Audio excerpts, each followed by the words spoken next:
Hey, we are live. This is it. We're going. This is the vinyl collection. Welcome to the vinyl collection. Looking through the record shelves, this episode, I don't know, 57 or something. We've been doing this for well over a year and a half probably, where we've been going through our individual record collections, opening them up, seeing what's inside in case we've forgotten what's happening in there, taking a look at all the fun stuff that's inside, posters or ephemera or anything cool like that, see what the condition the vinyl is, and then we're having a big old chat about it. So if you're here, please join us in the live chat, say hello. We'll be more than pleased to have you there joining us. And yeah, without further ado, let's bring on some of the people joining us in our little trip of discovery. As usual, got my buddy Kevin here. Hey, Kevin. Good to see you. What's up? Hot off the presses of another Retro Fandango podcast. That's right. Today. Yeah. So he's been busy today. Mm-hmm. He might be grumbly. I'm okay. I had a nap between shows. What? Really? Yeah. And just a little one. And had a nap. Yeah. Yeah, that guy knows. And a shower. What? Jesus. That's a broadcaster right there, folks. You're lucky to see him. That's why he gets top shelf today. He's up in the top shelf. I'm bathed and I'm ready.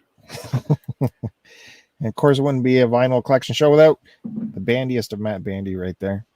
Hello, how are you? Good. How are you? Good. Coming to you from my normal spot, but I'm not on the ground today. I'm in a chair. Ooh. Yeah. Yeah, chairs are. I like how we still get the knee though. I like still getting the knee in there.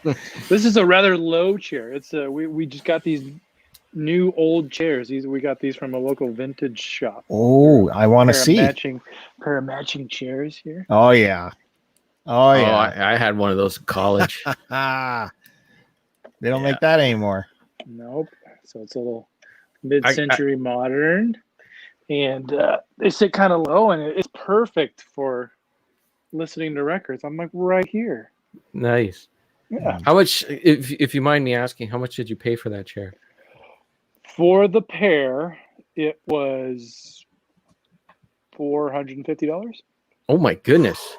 Woo! Wow. That's trendy. Then that's trendy store prices. Not for furniture though, like that's not for two chairs. That's not a bad price. Like if I was to buy two new chairs from IKEA, I'd probably pay at least that, if not more. And these are at least sturdy and in good condition, and kind of go with the theme of the house. So when I was furnishing my my college room, I needed a chair. So I went to the thrift store and I got a chair exactly like that. Well, it was a different color, but it was that same style. And it had the price of $5 on it. So I picked it up and I went to the desk and I said, "Dude, I want to buy this chair for $5." They said, "No, today is half price day. That chair is $2.50." And I said, "Thank you." Well, that's when Matt originally said thrift store, we're thinking regular thrift store, but then you got thrift stores like in downtown Toronto. No, yeah. No, this was from like an antique store, local antique. California thrift. Exactly. Yeah. Well, those are fantastic looking chairs. The cushions are still good. Everything's good on it. Yeah. I had no idea they were that, like, I left it at my grandmother's cottage when she sold the cottage. I'm like, I'm not going to take that. New people can have that. I could have sold it for $250. Jeez. Yeah. Who knew? Mm-hmm. Absolutely. So also joining us tonight will be Chris Roberts. Maybe we kicked him off earlier due to his signal. Matt Bandy got really upset with him on his signal and get the hell out, mister. I demand perfection. So the way he left, I'm not 100% sure if he's coming back, but hope so. Hope to see him. Anyways, it's the vinyl collection. Welcome. Glad to see you guys are back. Seems like it's been a while since we did this. It has been a while.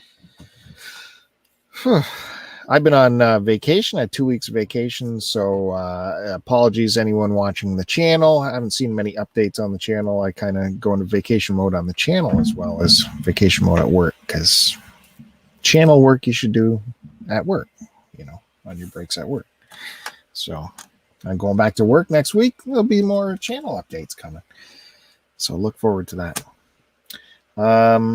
Is that it? Any other updates we need to know about, Matt Bandy? Anything exciting? No. Okay, good. I already got fully caught up on Kevin this week with Fandango, so check that out wherever you get your podcast. Talks about He-Man. Yep. And actually, I caught up with 2 episodes of Fandango this week. Oh, wow. Lots of catching up. Lots got in the backlog. Yeah. Does the newest Fandango talk about He-Man? I haven't listened to it yet. Mm-hmm. Yeah, the one we recorded today. Okay. Yeah.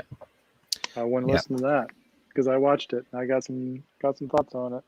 Did you watch the whole thing or the whole thing? The whole 5 episodes. It's in they're 20 minutes each. Yeah. So you can watch it in an hour and a half about. I just spur the moment an hour before the show. I said I better watch this pilot because I'm pretty sure Richard watched them. So yeah. And he did. He had. I'm 3 episodes in. It's just a new original story. Nothing to get upset about. Okay. Yeah, well, there's nothing to get. Well, this is not the He-Man show, so we can talk about this later. Yeah, all right. If you want to talk about it, we can talk about it. But it's up to you, Bill. I don't host. Care. We got a stellar full. Oh, there we got 1 viewer in. So yeah, we better move on. Move on to the vinyl. All right. The viewer popped in for a second. I hope I get all the viewers Fandango pulled in today. They're pulling random people, and it's just extraordinary. It was a full house. We got a full house today. Yeah. Fandango, they have to go into the YouTube settings and set the chat to slow mode so they can keep track of everything. Yeah. So full house is like a hand of 5 cards, right? That's 5. Yeah. That's good. So I do have vinyl to show you. I'm still going through the pickups from my friend James picked up for me on a Kijiji deal. Been working through that. We did my 50th anniversary records before that. So now we're doing new pickups. Hey, there's Chris Roberts. Hey, look, he just demoted Kevin somehow. How'd that happen? Woo! I just clicked enter the studio, so I'm lucky I'm still where I am. Well, it's good to see you, Chris. Thanks for coming by. I like the shirt, Dunder Mifflin. That's good. Thanks. Okay. Got some Joe-esque back and forth going on. He is mad about resetting his modem, I think. No, it just was a pain in the ass. I was trying to send an email and it kept it wouldn't shut down until I shut down the email and it kept fighting and I was just like, oh fuck. I almost said no. It's a world of difference, I'll tell you. Yeah, it's improved. Yeah, I think it was I don't know. Somehow my email configuration's off on this computer, I guess. All right. Well, we were just about to start things off. I was going to, as always, when we normally start a little adjacent to the vinyl, we show something related to vinyl, not quite vinyl, so I can do that. I have a bunch of things that I picked up recently. I can do a pickup video, but I'm going to belay that and lay it all on you guys. That's how lucky you guys are this week. Right on. You could do both. Maybe. We'll see. I'm on vacation mode, so trying to pack it all in. I found this at the thrift store. You guys know I love my tubular bells. I got that on vinyl, but the vinyl was kind of worn and scratchy. And then I did find a copy on CD, and my luck, the CD was scratchy too. This one is mint perfect. Finally, a nice copy of Tubular Bells with the really good looking silver here. So that was at the thrift store. So I don't know, $3 maybe. There's a nice little. It's got a little insert there. That was the only CD I found at the thrift store. Was this? It was on the very bottom row. You know when you get on your hands and knees. Yep. And that's where I found that. Yep. Hands and knees at the thrift store. last episode, I think Kevin showed us the CD version of this. Whoop. Junk flying everywhere. I actually had the hardcover book version of this at the thrift store. Oh, wow. The Beatles anthology in their own words. So, I got that for Christmas years ago. Did you? Oh yeah, never read it, but I have it. Did it come with anything else, like any CDs or anything? Because No. there's nothing else in here. It's just a book. It was just a book. Super hardcover giant book. It's not worth tons. It's not like I would get it to sell, but it is really good. I put it down and then I picked it back up because it is literally in their own words. So it goes through their history, and it's like someone wrote down everything they said, like the Bible, because it's all broken down in their conversation, like George, blah, blah, blah, blah, blah, John, blah, blah, blah, blah, blah, answering back and forth. So it is like listening in on their conversations, you know, through, I'll show you briefly here. Through whatever they were doing, you know, their conversations are all lined up there. So that's a lot of conversations packed in this book. They must have had audio recordings of them. I guess they probably just leave, you know, the record on during sessions. Yeah. I imagine, right? Well, but they were on tape though. They couldn't afford to do that. I don't know. It's the Beatles. I don't know. Maybe I should look at the introduction and find out what that's all about.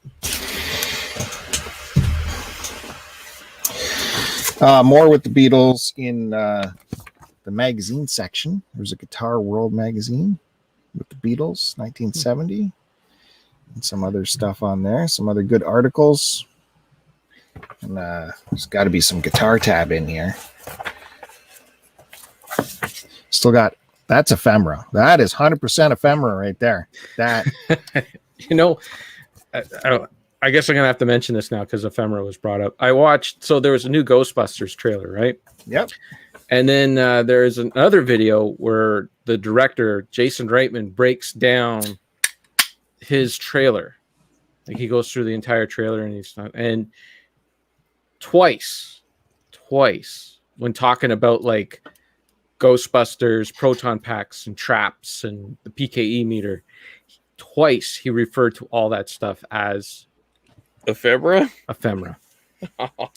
That must have boiled your fucking blood, huh? It was that in the trailer? No, I literally picked up a towel and I threw it in the ring. I was done. I was like, that's it. That's like, it's gonna be you lose.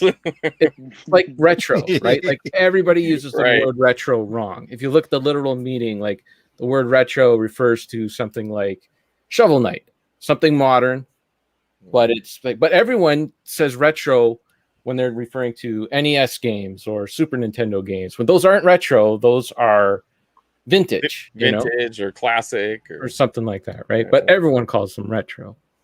So that's it. When you got a guy of that caliber using the word ephemera wrong, it's going to change the vernacular of the word. Everyone's going to use it eventually, and so that's it. Mm-hmm. Use ephemera freely. I don't care anymore.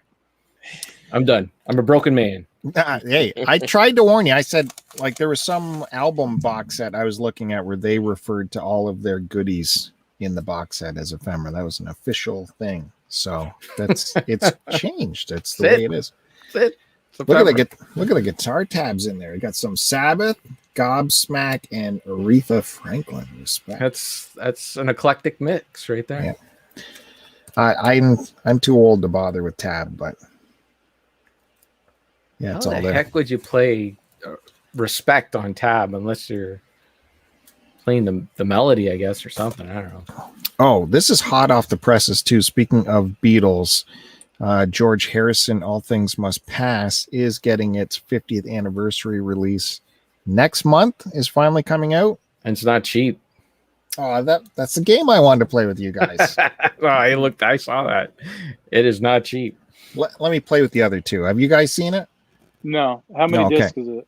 Okay, well, there's many different variations. This is there's a super deluxe version. Yeah. This is the Uber deluxe version. Let me describe the Uber deluxe version for you. It comes in a wooden crate. Oh God.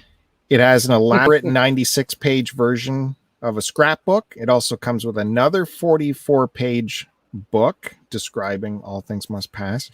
It comes with, this is most extraordinary, a wooden bookmark made from a felled oak tree in George's Friar Park. Oh my God. I haven't seen this one. How? You haven't? This How is thin? the How Uber. thin is the wood? It's magical. It doesn't matter. Oh, This is the Uber version, by the way. So it also comes with replicas of the figurines, the gnomes from All Things Must Pass cover. Remember on the cover, he's surrounded by gnomes. Mhm. You get those gnomes. You It need comes those. with a limited edition illustration by Klaus Vormann, and you get a copy of Paramahasana Yaganana, Light from the Great Ones. I don't know what that is. And you get Rakasha beads, which comes in its own custom case. You get is there any music in there? Right. you get a replica of the original album poster. Now the set is 70 tracks, including 47 demos, session outtakes, studio jams, 42 of which previously unreleased. This is the big one. Blu-ray includes high-res stereo 5.2 surround and Dolby Atmos of the album, an Atmos mix of it. So that's the Uber edition. Any guesses on price for that? What is it limited to? How many copies of that? How much of how big was the tree? Let me see if I can pull. I can't really show you a picture. This thing has got to be at least $1,000. I was gonna say like 350. Oh no, I guess not. I'm guessing $1,000. You can't beat the Bandy because he is bang on at 1,000. Yeah. Who's buying this? I mean, it's a bookmark from Friar Park. It's pretty cool. You're buying it, so No. that's the answer. No, but I buying it? guarantee you it'll be sold out. That will sell out. No matter that giant Woodstock set that was worth like $2,400 sold out. Like these will sell out. I guess rich people. Yeah. So there's an 8 LP deluxe edition that doesn't include the Blu-ray. That's $200. And then there's a 5 CD Oh, that's edition. cheap. Jeez, I would have figured that would be more. Like how much was that Tom Petty one? That was a 300, right? That's Yeah. true. That wasn't Yeah. that many. That wasn't that many. I think that was a records 5. either. Yeah. Yeah. You're right. That comes with the 2 books, I believe, too, and 8 LPs for 200. Dang. The 5 CD does include the Blu-ray, and that's 150 For CDs, for CDs. Yeah. 5. But it has CDs? that Blu-ray. Has a poster. ridiculous. That's more extravagant than the $1,000 thing. So your prices are cheaper. You must be looking at the American prices, right? That's American, yeah. That's Yeah. from George Harrison's website. Oh, okay, because the Canadian distributor is Music Vaults. So the Uber set is $14.99 here. Oh my god. 400 500 more bucks? Yeah, for some reason. You can order it. It says Canadians can order from George Harrison website for 1,000 US. So what's the exchange rate right now? And you might you wouldn't, it would be free shipping. I don't know how much they would charge you for Brinks truck. I don't know what it's at, right? Dollar. So 1,000 American. Yeah, it's $12.50. So Wow. there you go. But they got a whole bunch of different versions. There's the 3-disc splatter vinyl version. Oh, I didn't see that one. That's for $96.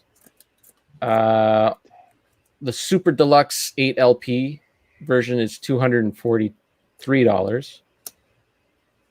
5 LP version is $130. That's just black vinyl though. 3 LP version is still $100. Jeez. That doesn't make That's any insane. sense. No. The 3-disc version is $100. The 5-disc version is $130. And then the 5 CD, 1 Blu-ray edition is $190. That is insane. for 5 CDs and a Blu-ray. Yeah, Poster. Get a poster. yeah. I mean, Limited. they'll probably go on sale. Like I can't imagine them selling out. Up in my room. I can't. But- I can't imagine anyone spending $150 on 5 CDs now. Yeah. Well, and then there was like this isn't the first set like this. Like there was that Kiss. I can't remember what it is, but there was like some crazy Kiss set that was like $5,000. The Kiss Vault, and it was all like demo tracks and that. It wasn't even an album. It was just all like their crap that they left on the studio floor. And they just picked it all up and threw it in the vault. Then there was a huge like $1,800 set for Appetite of Destruction. That was crazy too. Well, But it sold out. Those Black Sabbath reissues were like 5 CD reissues, right? What were they going for? You can get those for like 50 or I've seen them at $45, but they're usually between 50 and $60. Well, Friar Park costs a lot to maintain, even though no one's living there. So, Guess so. anyways, it is exciting to. I was excited to read those details and that Blu-ray with the Atmos sound. That does sound neat. That package. That's cool, but that's nothing that I would ever want for. But it is neat for someone who You don't want garden gnomes? That's the George coolest Harrison? thing. That's the coolest thing in the thing. They're not even like they're just like look like little pewter garden gnomes. So they're not even like full-size garden gnomes? They're I not. got For it. your desk or something? Oh, well, that's weak. I got an image here. If you want to put it up there, Bill, I'll share the.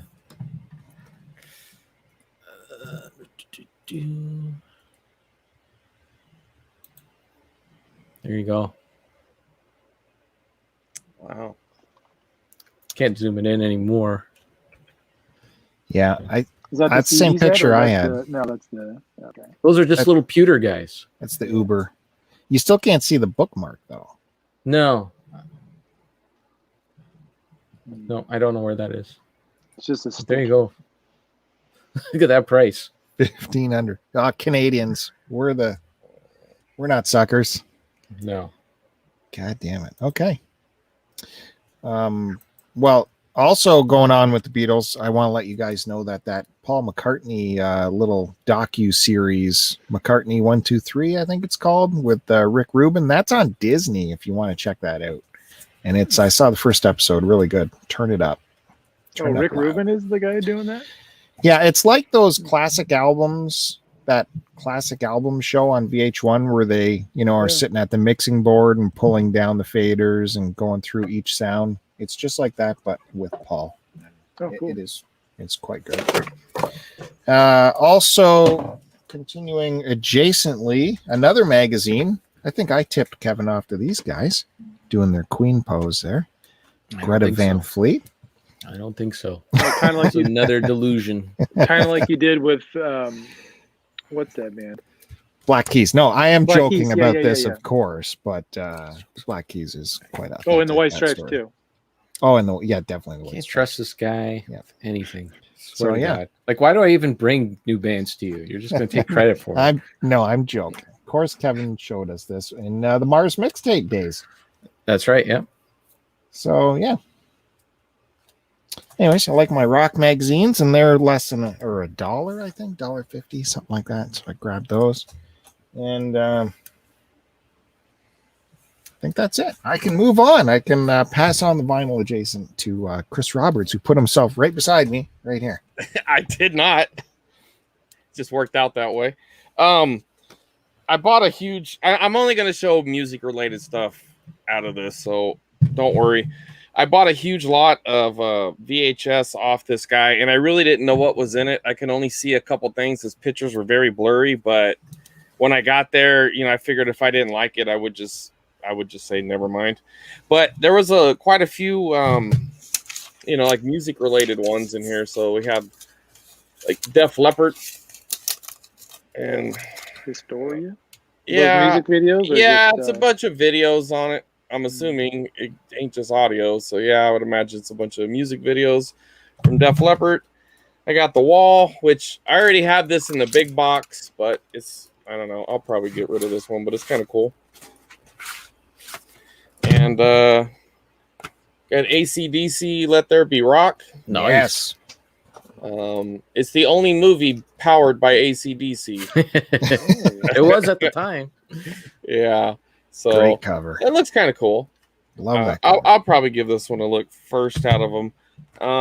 38 Special live at the Sturgis. Oh, Wow. nice. Ooh, Yeah. Nice. So you got a little Jesus. butt action going on there. what too. year was that Goodness. from? It looks like it. Can't see a date on here. I'm not going to pull out my old man glasses because I don't have any, but there's no date on there. Okay. Sorry, buddy. I'm assuming that. Oh, you know, it might be on the tape itself. 1999. Oh. So Late it's kind of release. late for 38 special. So I don't know. Maybe that was when a lot of guys were putting out a lot of their old stuff on VHS. Maybe, I don't know. But it's definitely the cover. I would have guessed would have been older just by the style. But when you have like printed on, that usually indicates late 90s and on. So there are some earlier 90s, but it got really common in the later 90s to go away from the sticker labels. And then Billy Idol, little Idol. Oh, Idol. Yeah, Vital Idol. And he's got a little track there, little listings there. And I'm assuming it's just all his videos. Yeah. But I don't know, it was kind of cool. I didn't expect that to be in there. I really just bought it for the couple of horror tapes that I saw sticking out. I knew I was going to get a good deal on just those. And when I got there, it was like 100, and he had them all stuck in his clothes hampers, I guess. I mean, there weren't clothes in there, but he stuck them all in clothes hampers, and he's like, here you go. And I was like, all right. So I started looking through them on his, outside. And then, I was like, all right, yeah, I'll take them. And then I gave him the money, and I was like, hold on, I'll just put it in the car, and I'll be right back. He goes, no, go ahead, take that. I don't want your clothes hampers, dude. So, I was like, yeah, okay, fine. And I put it in the trunk, and then I put his clothes hampers back on his porch and left. But not very chatty guy. I mean, this man must have said like 4 words to me the whole time. It was like, yes, no, you can keep it. So I guess that's 5. You can keep it. All right, 6 words. It was not much. He didn't even say hi when he opened the door. He just assumed I was the person there to buy the stuff. It was very weird, very antisocial, but I guess that was fine. I got what I wanted, and I got the hell out of there. That's where you get those movies from. Yeah. And it's weird is you always assume everything's already, if you don't get early in the morning or something. Yeah, this was like a week-old ad. And the thing was funny is you literally had to scroll through like 10 pictures to finally get to the good stuff. So I guarantee you people were just saying, fuck this. You know what I mean? But man, when you start to get to like the last couple of pictures, it was all gold. I was like, oh, like it was like a couple $100 worth of tapes at the back end. The beginning was the stuff that's, in a box in the garage that, I'm going to send a bill. That'll be great exchange. Right. Yeah. Yeah, it's quite a pickup. I saw pictures on your Instagram. Yeah, that wasn't even all of it. I just showed the stuff that I liked. There was 100 tapes total, and I was tempted to leave about 60 of them on his porch in the basket, but I thought, well, I don't want to be rude, you know what I mean? So I just took them. Well, good. Someone else stealing from old men, apparently. He right? wasn't Their old. VHS This guy was tapes. like 25, but right. Well, look for that on the VHS live chat. Oh, wait a minute. There's one more. Cinderella. This fell. Oh, nice. Tales from the Gypsy Road. So there's his little track list, or their little track list. Back when men looked like men, Yeah, they're a legit rock band. They just got lumped into that hair. No, I know. I like them. They're cool. They're good. They're good. That's it. All right. Cool. Don't forget the VHS show. Hopefully next week on this channel. Lots of excitement to show you in that VHS show. How much life is left in that VHS show? Is it? Are you getting to the end of that lot or what? This will be my last chunk of the horde, and then horde. The show will evolve into a mythical When the real show creature. can start. We're gonna reboot. The real Wow. show. We're rebooting, and we're gonna reformat. Go a different That's- direction. Sounds harsh. More like an evolution. Okay. We're not going to be showing Bill's musty tape. We're going to show good stuff and talk to collectors, hopefully. Nice. But I've been building this week, so you're going to see what I built. Yeah. This week. I'm very Ooh. proud of you, man. Nice. It looks pretty cool. I mean, at least what you showed in that Instagram post. Tiny tease I showed you. I did not like the fact that you said you use wood glue, though. That sounds horrible. Hey, I'm the son of a carpenter, so Yeah, I did know your- how good wood glue is. Did your father hear of wood screws? We didn't have those in Canada. Okay. Snap from the tree. You take the knife and take the sap. right. Fair enough. All right. So, Kevin, why don't you tell us about your adjacent adventures? Well, I got. I'm doing a little salute to Dusty Hill, who passed away, the bass Oh, player right. for ZZ Top. So I decided. I thought this week I would show all my ZZ Top CDs, and then on the next round we'll do my vinyl. And if we got another round, I got some pickups to show. But if not, no big deal. So yeah, I've been a ZZ Top fan since I was a little kid. I used to watch them on Video Hits, which was a show on the CBC here. I used to watch all their, videos and whatnot. I wish I kept my tapes from back then, but I upgraded them all to CD, and I didn't need the tapes anymore. But all the tapes would be good for is to show them on a show like this or whatever. So I'm just going to go through chronologically the CDs that I have. So the first one I got is Eliminator. Everyone's got this one, though. All the That's big the hits one. Yeah. on there. And then, of course, you got to follow that up with Afterburner. Mhm. That. And then I got the greatest hits here from the 1991, I think. The lady on the back there. They like their ladies. Yeah, they did. Whoa. They did. And then this had, these are all the albums you can buy. So it was my mission to get all these albums. Then in 93, they came out with Antenna. I remember buying this and everyone making fun of me, saying, what are you buying ZZ Top for? Those are old guys. You got to buy like Pearl Jam or Alice in Chains. I likes what I like. The mid-90s came out with Rhythmine. This has She's Just Killing Me from that vampire movie, Quentin Tarantino vampire movie. Dust to Dawn. That's the one. This one isn't very good. It's called Triple X. Bit of a hard one to find, though. It was A little pricey Never heard or of rare. that. I don't know if it's pricey or rare, but it was You limited. had tough time. Okay. Didn't sell that well, so. This is an underrated one called Mascalero. This came out in 2003. Massive amount of songs on here for an album. It's like an album and a half. And then there's like a buried track, which is What a Wonderful World. But it's pretty cool CD. It's got a lot of cool things. Does it go back to their old sound? It's kind of a mixture of the 90s sound and the old stuff. But this is funny. This is like 2000. Trying to do the Bill thing here. 2003 CD, and it's not focusing. But on here is all information here on what the CD will work on, because there's DRM on the CD. So it'll work on your stereo and it'll work on your PC, but it won't work on a Mac for some reason. And it's just a plain old CD, but I got some DRM on there. They did not like the Mac.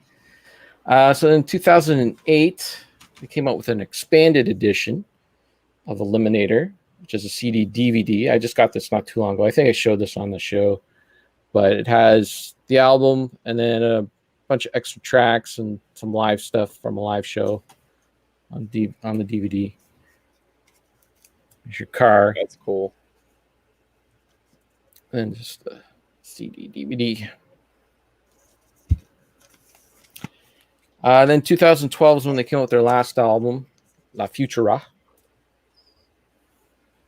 And this was really expensive on vinyl, so I ended up getting it on CD. Then a few years ago, they came out. So those the reason why I didn't have the older albums on CD is because when they originally came out, they came out in this pack called a 6-pack, which I did have, but I gave it to a friend. I gave it to Mike Ladano, actually, because all the albums were remixed for CD. It was like they remixed all of their albums to fit their 80s sound, and it just didn't, it wasn't good times. So when I first started collecting vinyl, I went and like ZZ Top albums were like the first vinyl I was looking for because those were the original tracks. But finally, a few years ago, I think like 2018 or 17, they finally re-released all of their albums like the way that they were meant to be. So it's just a box with all the albums in there, like little cardboard, kind of like little vinyl. Oh, see, you got to keep that. Yeah, right in there. It's official, ephemera. But it's kind of like a vinyl sleeve with the CD in there. That's cool. But it's got them all in there, and even some of the albums that had a gatefold, like Tres Hombres has the gatefold in there. Cool. It was kind of neat. Yeah, that's all the albums are in there. It has everything, like all their like in the 90s they switched to RCA, and these have all their, what is it, Epic, whatever. So it has everything from their first album to Recycler. So everything's in there. And I just got a couple. Was that $1,500? No, this was like $40. This is 2018 CD prices. So it wasn't very expensive. And then I got a couple of bootlegs here. This is a show from 1980. So Beard's Getting Rhythm. It's just a one CD of live stuff. There's my chicken scratch, and you can see this was taken from Shin Files. If you remember Shin Files, which was another form of lossless audio. And then this one's called Cheap Sunglasses. This is from 79, I believe. Oop. That's one of my favorite ZZ Top songs. Yeah, that's a great tune. This is a 2 CD track, and I, of course, screwed up my writing on there. I think I got the wrong date or something on there. I would have started over. Yeah, you could erase it. CDs were expensive, man. Yeah. But again, these were Shin Files. But there you go. That's all my ZZ Top on CD. Those look like the CDRs I had a spindle of. So, yeah. You had a spindle of my CDs. So it's probably why the spindle, I went through it so quickly. Something happened. Yeah, neighbors.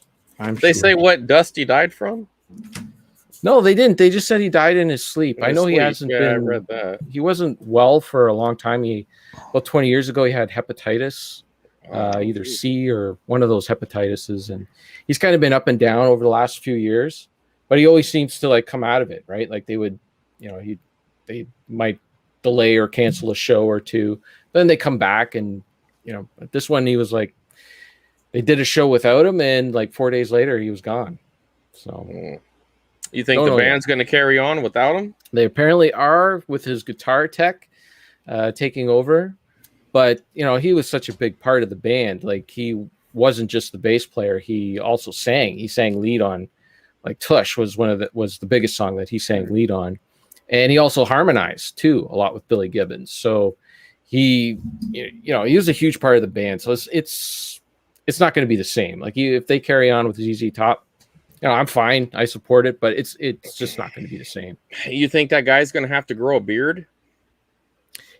It's funny because I didn't want to say anything, but why not? he wore a fake beard. He wore a fake beard. He wore a fake beard, but he did it as a joke. But it was funny because I was talking to Mike Ladano about this guy coming back, and Mike's like, "Well, he has the look," and I'm like, Did he not realize that was a fake beard? Oh man. Anyways, How are you on bass, Matt? I could learn. Yeah, I mean, you're already there with the Yeah, beard. at least halfway there. Yeah. A little way to go. Yeah. By the time you get done with your lessons, you'll be ready to go. Yeah. All righty, sir. You're up. Moving all around here. Man. Yeah. You're It's just so one of them happy with fly yourself puzzles. since learning that, huh, Bill? You're just so pleased with yourself moving people around. Not since I learned it, since I decided to utilize this tool. No, since someone taught you.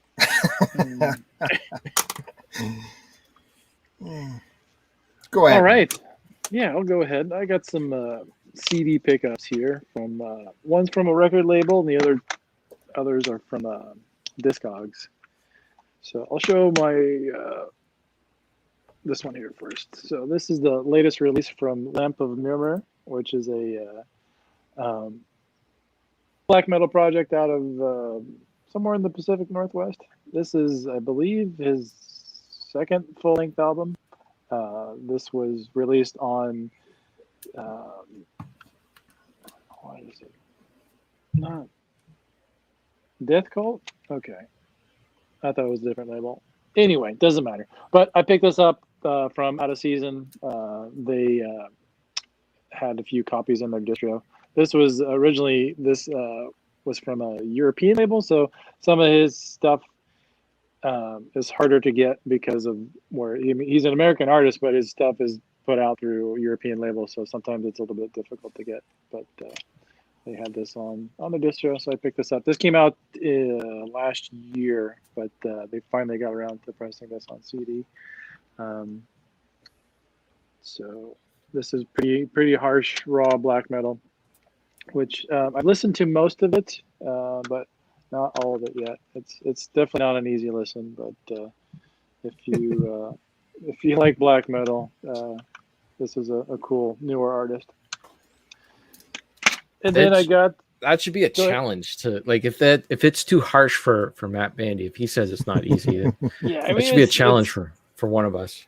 Yeah, some of it like it takes multiple listens sometimes to kind of get the record, or but yeah. That's a new beat the Bandy. Yeah, there you go. I might actually win one of those. Yeah, I don't think Duke would get very far. No. I don't know, but Duke's son might beat you. Probably. Yeah. Yeah, he's I like that kid. He's all right. So then I got a couple other Dark Throne records or CDs off of Discogs, trying to round out my collection for the commentary discs. So this was Ravishing Grimness. This is, I think, their 7th studio record. And this, I hadn't spent too much time with this record, so it was kind of cool to listen to this one. And it's always neat for the audio commentary tracks on these. This one, most of the audio commentary, they recorded separately, but they were together for this one, so this was kind of neat. Usually it would just be one of them talking when the track is playing, but this one they were both there together talking, so that was kind of cool. This one, The Cult is Alive. This was a record that came out. This was their 9th studio record.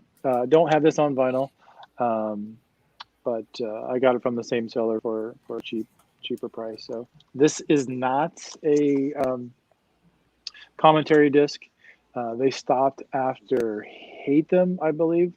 So I'm only a few away from getting all the commentary tracks, but the first two are going to be kind of difficult to get. Not a lot of those pop up on Discogs. There's one of each of them right now, and they're both in Australia. And the price is more than I'm willing to pay. You got the little slipcase on there. And out of all the Dark Throne releases, I hate the artwork on this. It seems like Seems so wholesome. but it's like it's very different from all their other releases as far as art goes. I think there might be an alternate cover for this, but it just seems like very what's the style of looks like a shitty PC game from the 90s. Like, you know what I mean by that? Yeah. Yeah. But this is a cool record too. And then so I've been taking a lot of inspiration from this. You had it right there, that guy. Yeah. And I've been hitting some estate sales the last 2 weekends, and there was one that actually was like 100 feet from my house. I saw, it was a little morbid, but I saw an ambulance there about a month or so ago. That's Oh usually man, what precedes happened. I wonder what happened there. an estate I don't know if they died, but you know, There's usually only two outcomes: they died or they got put into a skilled nursing facility. So I'm gonna say they're you know, somewhere retired in Florida Arizona, right? Yeah. They got someone nice taken care of. But so I got a few other things to show from this estate sale, but I'll show these CDs that I found first. So we got Rainbow on stage here, and I was surprised. Like, you know, this was an older person living there, and going through the CDs, I was like, I'm not gonna look through these. But then you'll see why I ended up looking through them in a second. But there was so I got this Rainbow record, and I got Demons and Wizards by Uriah Heep, and these are these were like $1 each, so I couldn't say no to that. But there was some other weird. There was a couple Henry Rollins records in there, and some other I was like, there must have been. And then I told my wife about that. She's like, yeah, there was. I think their grandson or someone else that used to live there with them too. So, thanks, grandson. I got some of your music here. Got your shit. And then the reason why I looked through the CDs was I found this guy here. Nice. This Napa Valley CD holder. Yeah. So those aren't as common as the cassettes. I don't come across them as much. Yeah. So this is what I've been putting my my CDs The cassettes are worth more. The cassette holders are worth a lot more, but I've only come across the CDs just a few times.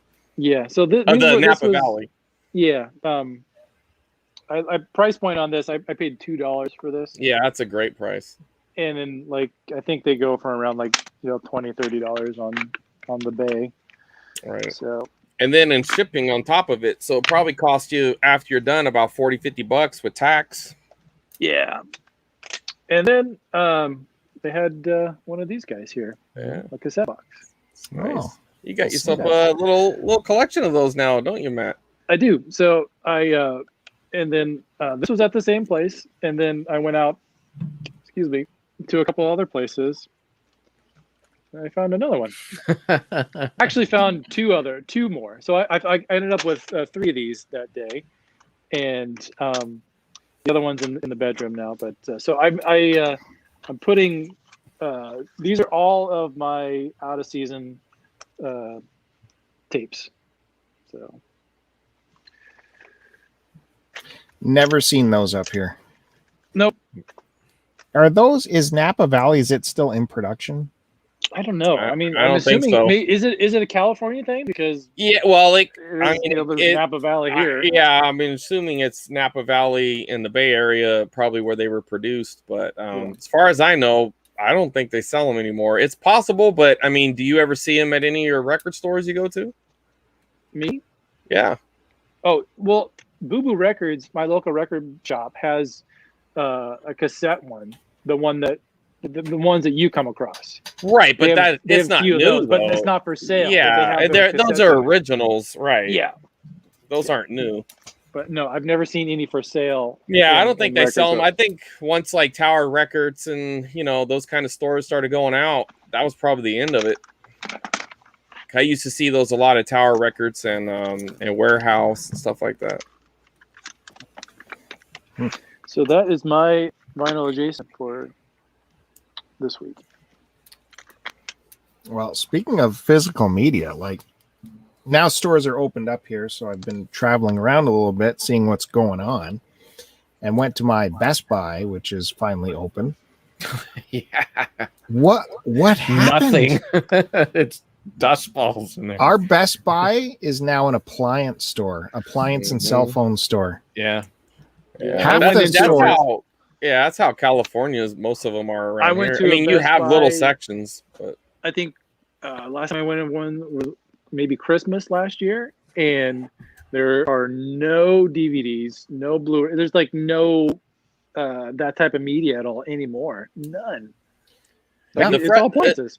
the one in Fresno it still has DVDs or Blu-rays. It doesn't have Blu-ray. DVDs, but it has Blu-rays when you come in, and it has about 3 rows of them. But they're no. It's all new releases. It used to be, man. It was all aisles of CDs and DVD, and then eventually DVDs started taking over the CDs. But when I remember first going to Best Buy, it was all CDs, and then it had this little tiny section of DVDs, and then eventually it started, gobbling up the CDs. And then the video game sections, like 3 rows. But it's like Bill said, it's just appliance and cell phones, and it still has computers, but man. Yeah, I was walking through the stereo section or speakers and home audio stuff, and I'm like, well, they got this stuff. What do you want us to play in it? You sons of bitches. And by the time I got back around to the door, I found the Blu-ray section, and like you said, it was just this tiny little. If you weren't looking for it, you weren't going to see it, and it didn't have like the 4K titles I would want to look through and see. So it was pointless. I wonder if their employees are like shifting to commission or something. Because man, I don't go there very often anymore, but when I do, they're always like, "Hey, were you looking for something?" It's like, yeah, it's right over there. Thanks. Every sales conversation I walked by that I overheard sounded just like a used car. Yeah. A conversation. Well, if we break it down, it'll be this much a month, and we'll do. This is from Best Buy, so yeah, they're. So went into Walmart. Same thing. Walmart has shut down their movie section to a tiny little bit. Really? I couldn't find CDs there. Oh, also that Best Buy. Our Best Buy was kind of cool. It actually had a musical instrument section all to itself. Guitars, keyboards, drums, all that stuff in its own little room. That's all gone now. Not cool anymore.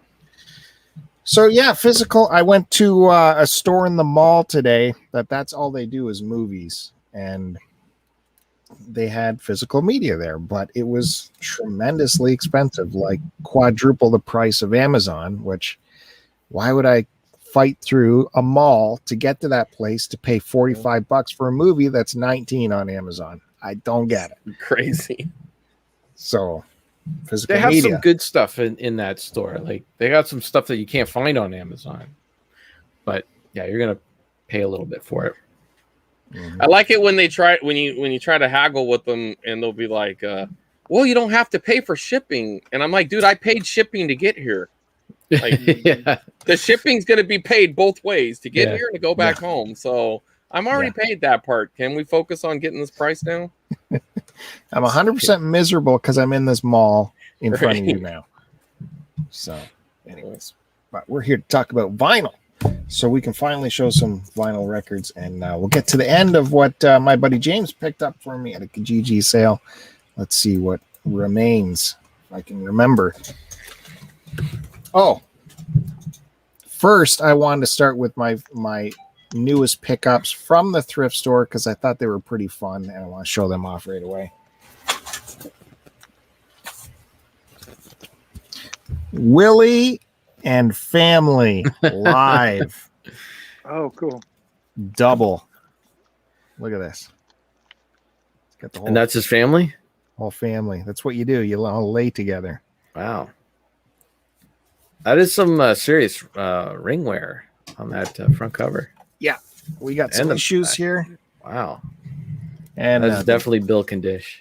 the back. That's okay. It's like a $3 record. I don't know. You got a bonus of some other record on there. Yeah, forensically, we could probably find out with a microscope what that is, what it was sat Are beside. they storing that in like a humidifier or something? That'd make a good YouTube video. There you go.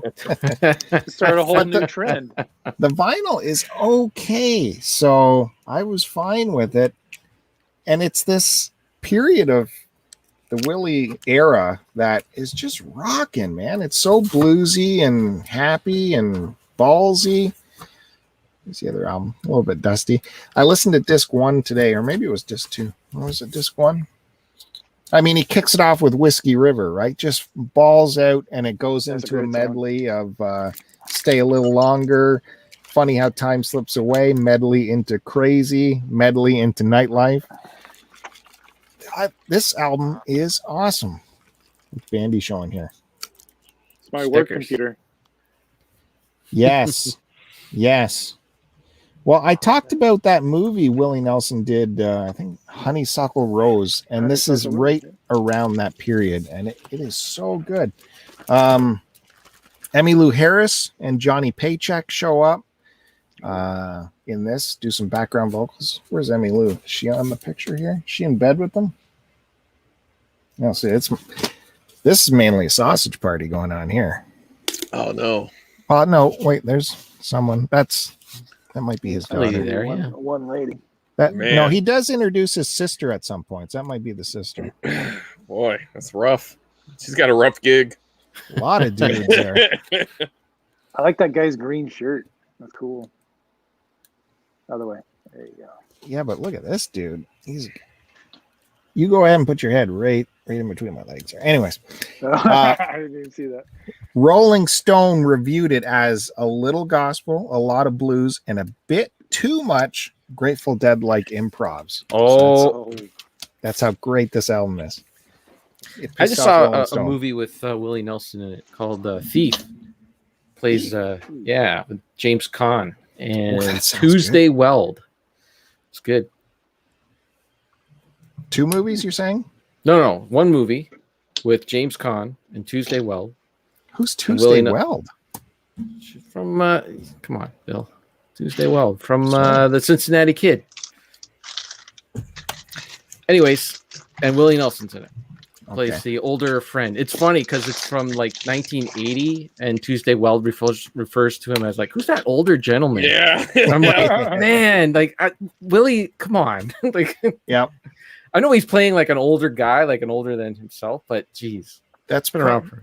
This is from 78. So that movie, and that in the Rolling Stone article, they refer to him as just being signed for a 3-picture deal. So that's probably there you go. Honeysuckle Rose, Thief, and something else.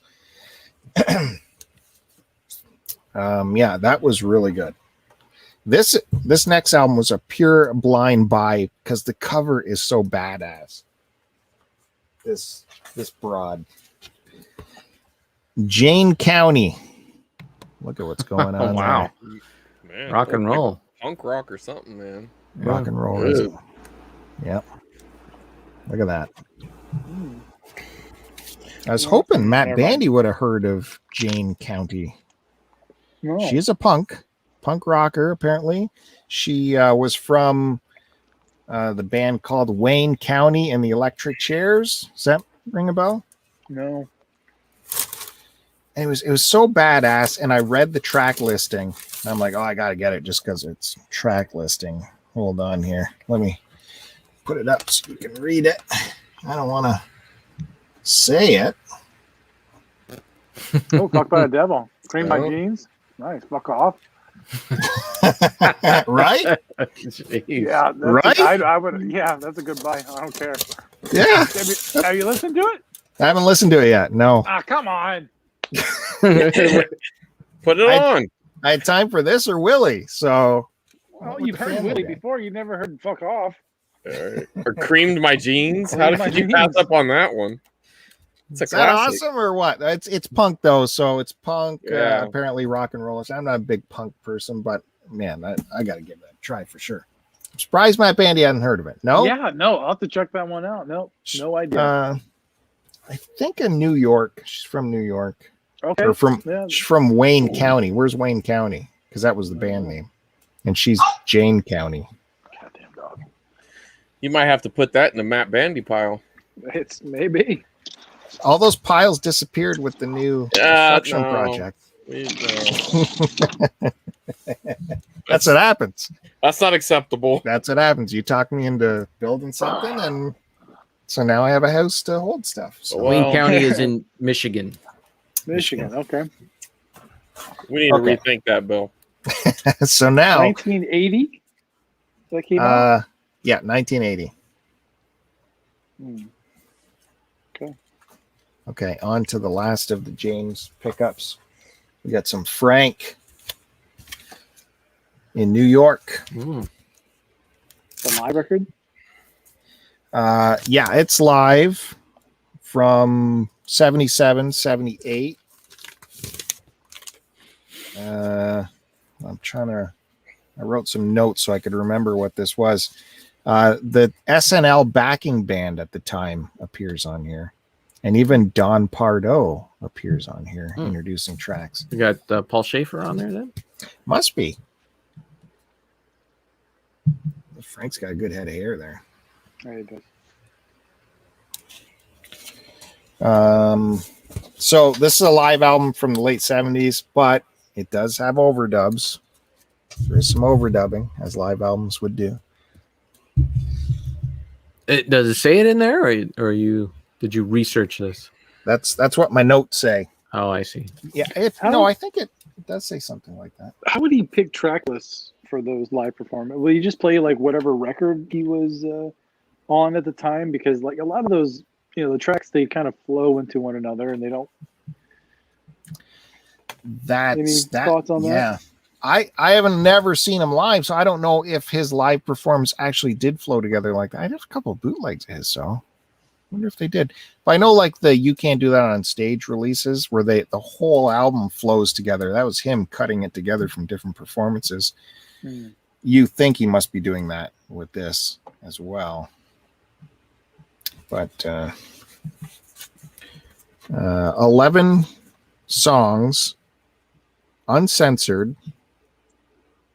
No, 11, I can't read my notes. There's something that has never been officially released, but is on the vinyl, I guess. 11. I need a secretary. Oh, okay. Yeah, I'm remembering now. Warner Brothers cut one song.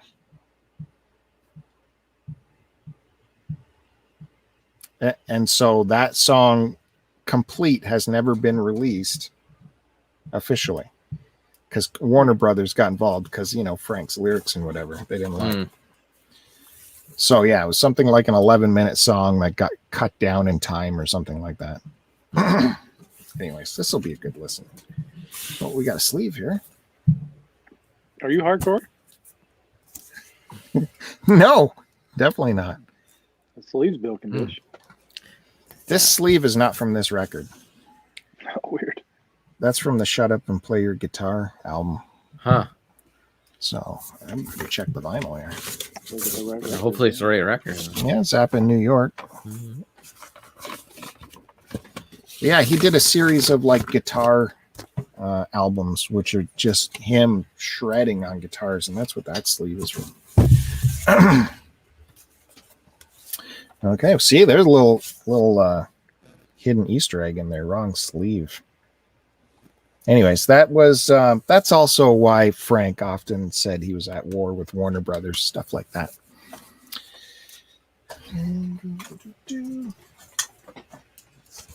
Oh, Lou Reed, nice. Look at that guy. Lou Reed. Spotlight in his eye.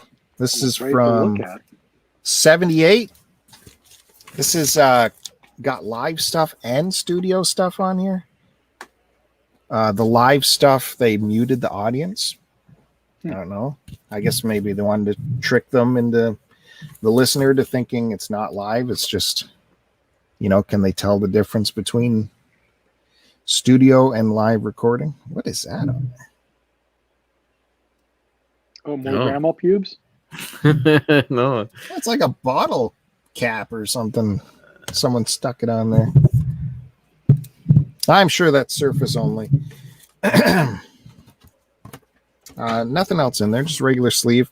But this recording, they used a new method called binaural recording. like binaural, as in, you listen with two ears, right? So it's binaural.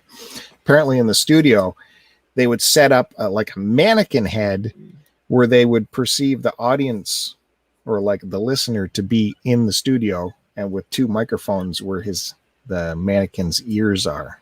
And that's all they use to record. What? So they would play live to this mannequin that had two microphones by its ears? Yep. Binaural recording.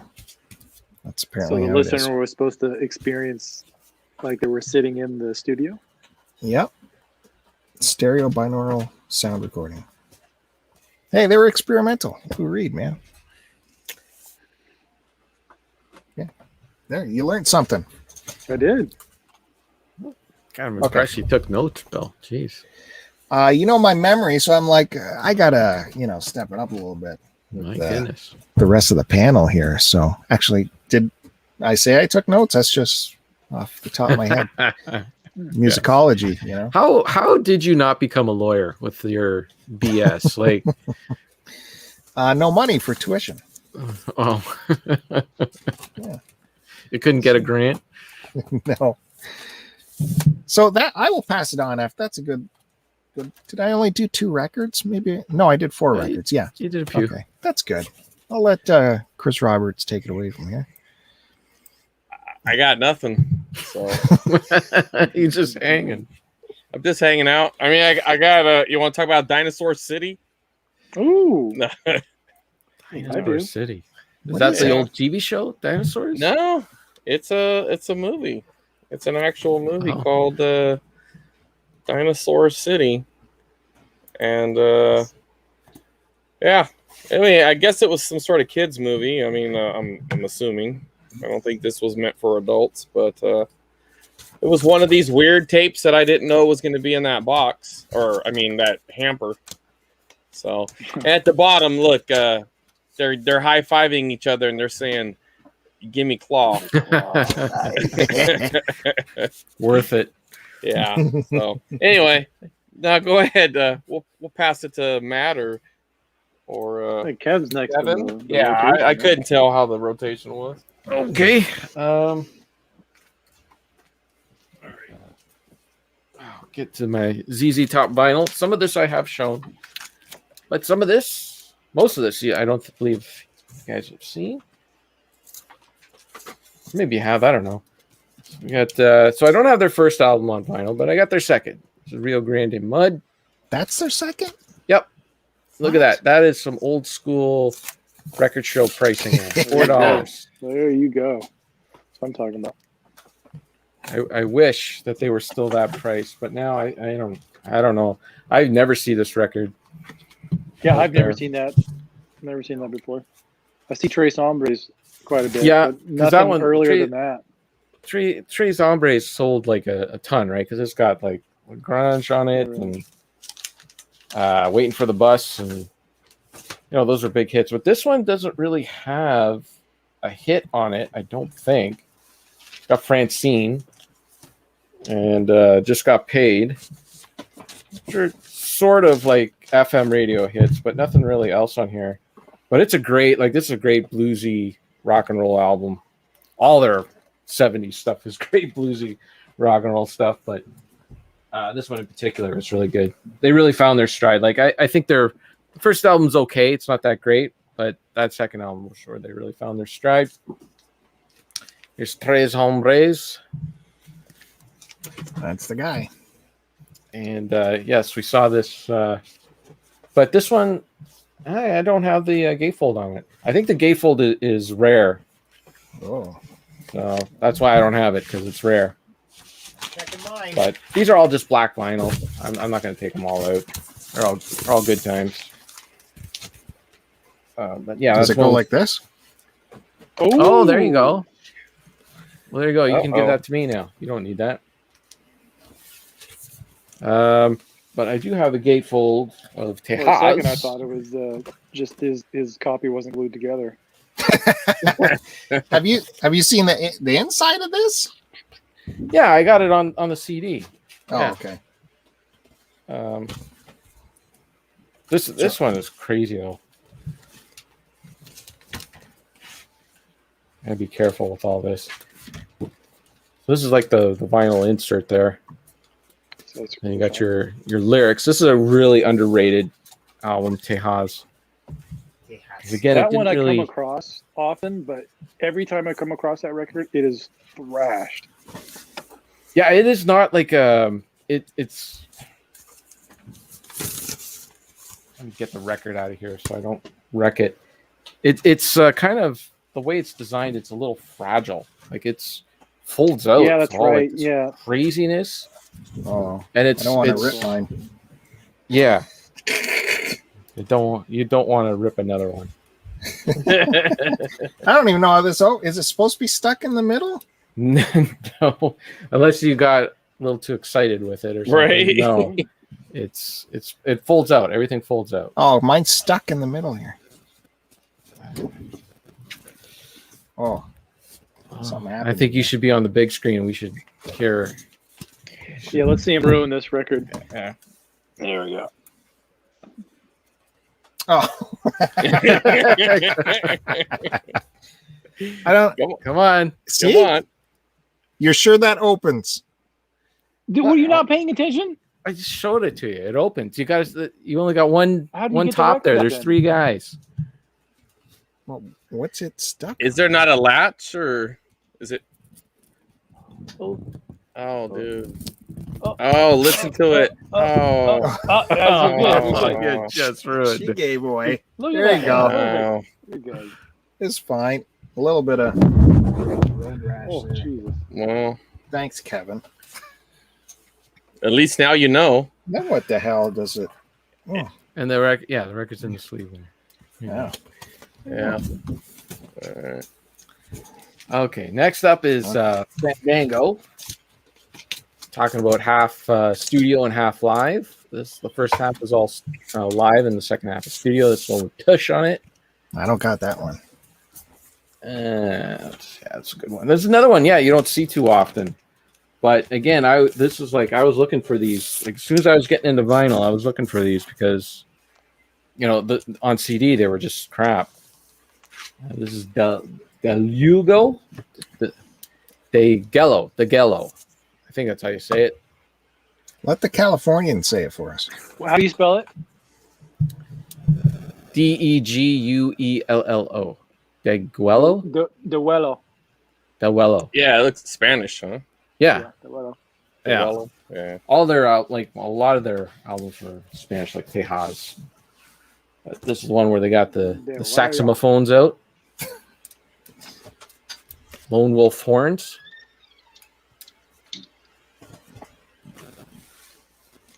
And you see the beards were kind of getting there, but they weren't quite there yet. Did the guy with the last name Beard, did he ever actually grow a beard? Nope. So it's always been the ironic thing. That's Yep. not even his real last name though, right?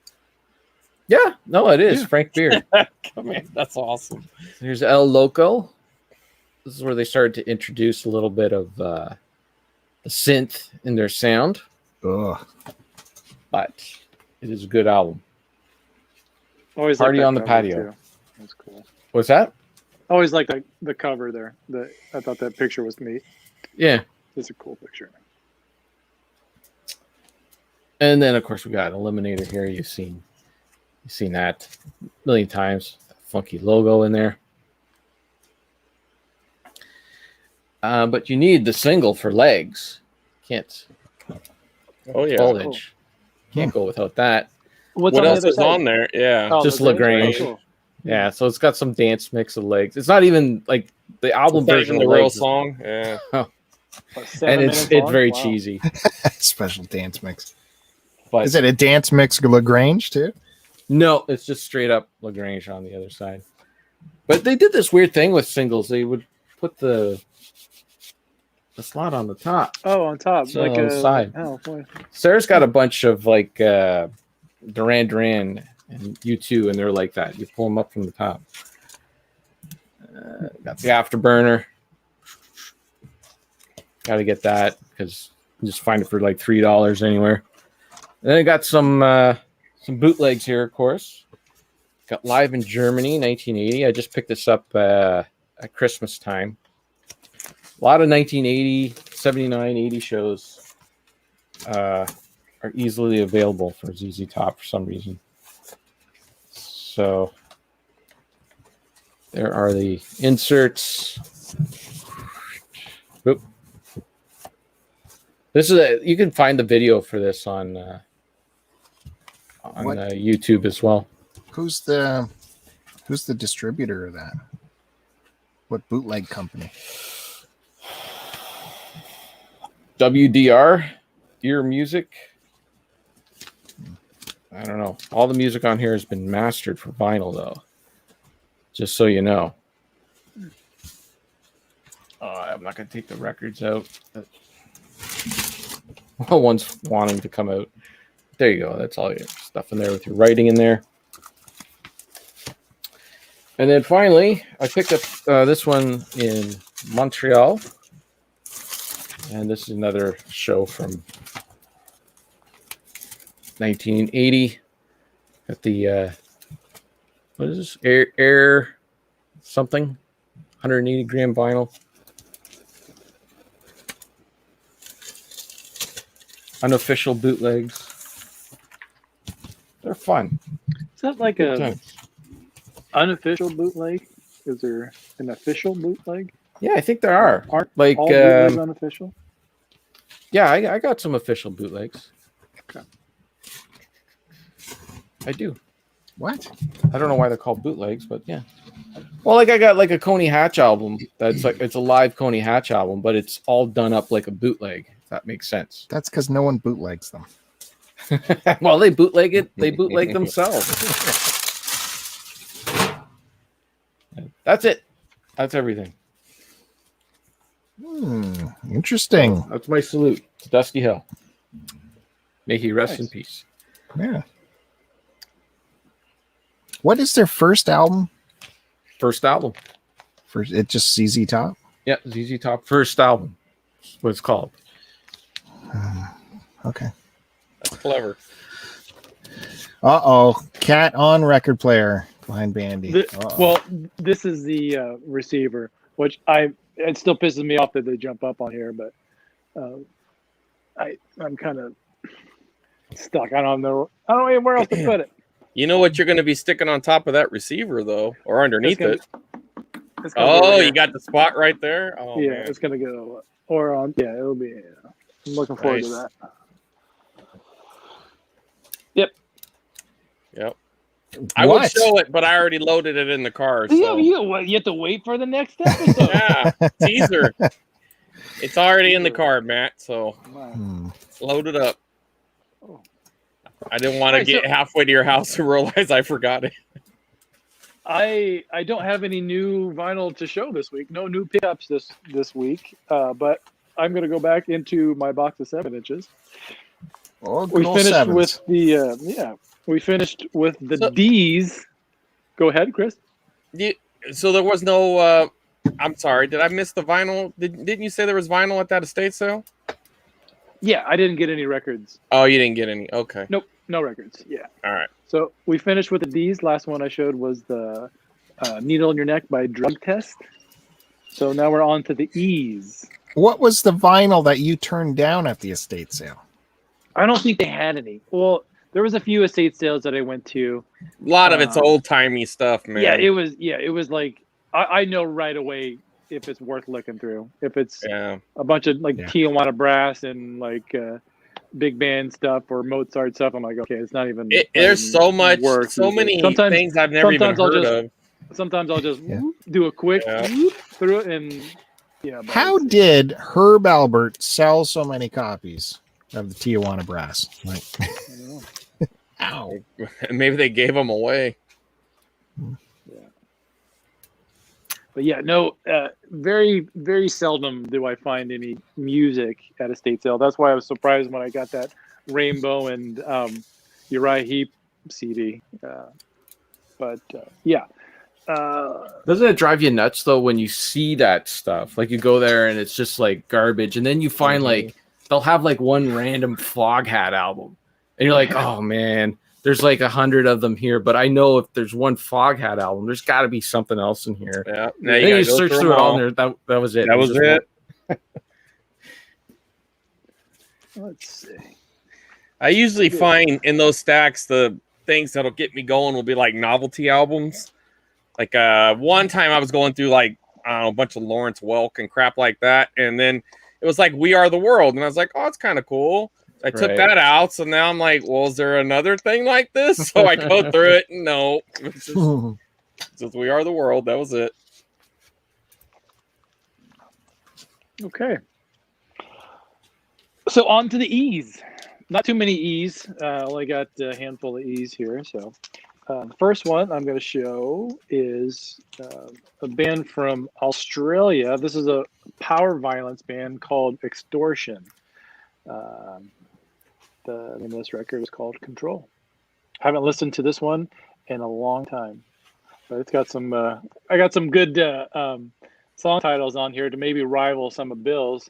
Do you have one called Mountain of Shit? Or Bound and Gagged? Gagged? Oh, man. Oh, curl up and die. Germs. Positivity. Mm-hmm. Yeah, no. Extortion, I don't know a ton about this band. I think they only put out, I'm not sure how many releases they had. But they were from Australia. That's about all I remember. And this is the one record of theirs that I own. And if I remember, it was on some weird putty color. Yeah. Oh, that's cool. And your A side. I don't know where those fingers are going, but they look like they're kind of being forced in there. I don't know.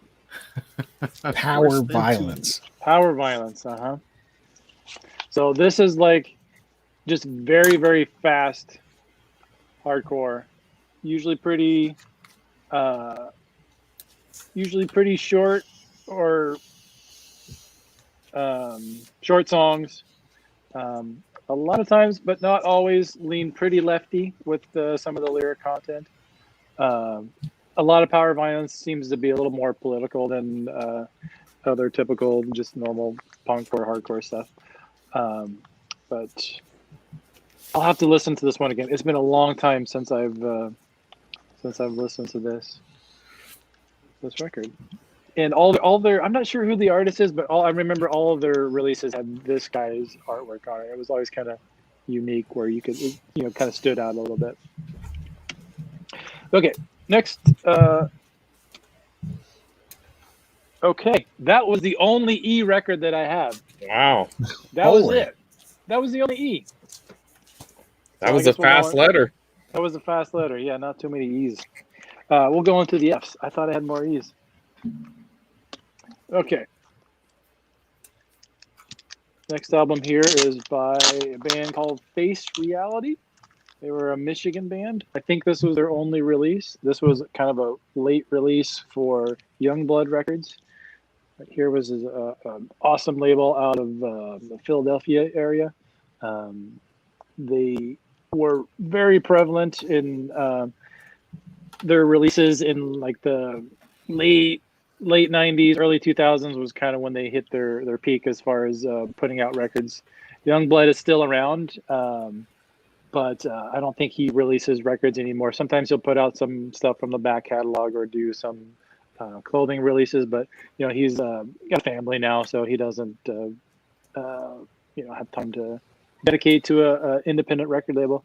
But I'm pretty sure this was their Face Reality's only release. I think this was just on black vinyl. Yeah, I'm pretty sure. I think it's just a shot of the band and some lyrics here. So I think this was the only thing this band ever put out. And this looks like it came out in 2011, which was kind of right around the end of when I started collecting or buying newer hardcore stuff. That was kind of right at the end of my period of buying new hardcore stuff.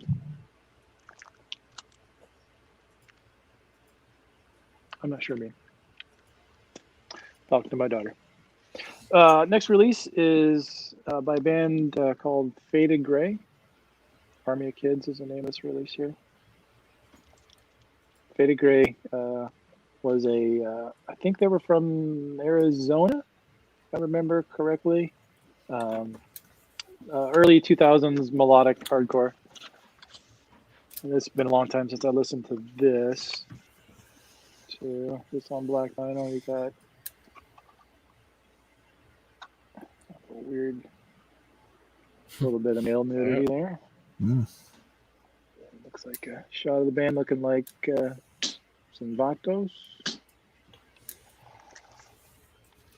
Yeah, this was one that I didn't spin very much. Oh, what do we got here? Looks like there's some ephemera here. Tomorrow's Gone. Before Get their Faded Gray. phone number on there or what? It's like a It has business card. it has their address Yeah. for Element Records. I guess this was a promo for a band. I didn't even know this was in here. So it says before Faded Gray, there was Tomorrow's Gone. Looks like so this was a band before Faded Gray. And if you want a 4-song 7-inch, it's $3.50. You can send to Cleveland, Dearborn, Michigan. There you go. That's cheap. That's cheap. You're getting it for free because how are you shipping it for $3.50? That's a good question. I don't know. That's why they're not around anymore. Right. Someone didn't factor in shipping. Yeah. They had Homer working the accounting room. So I take it back. Faded Gray was from Las Vegas. They weren't from Arizona. My wife was a fan of this band. I think remembered she would see them quite often when she lived in Arizona. Next band is another Youngblood Records release. This was Far From Breaking. They were a Texas hardcore band. The singer from this band later went on to be in Iron Age, which is now Eternal Champion. We got a shot of the back here. It's a live shot of the band. This was their. This is called the Identity EP. This is a really good record, which I listen to often. This was their second release. They put out 2 7-inches and maybe a demo cassette. If I remember, this was on white vinyl. Ooh. Then you got a shot of the band in their cowboy getup. Oh, that white on white labels looks good. Yeah.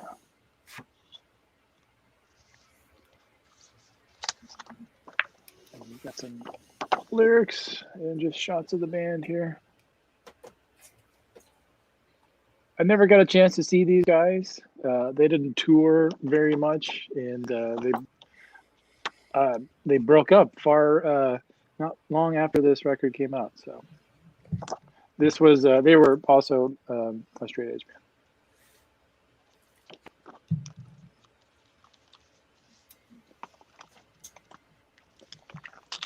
Next F I got here is by a band called The First Step.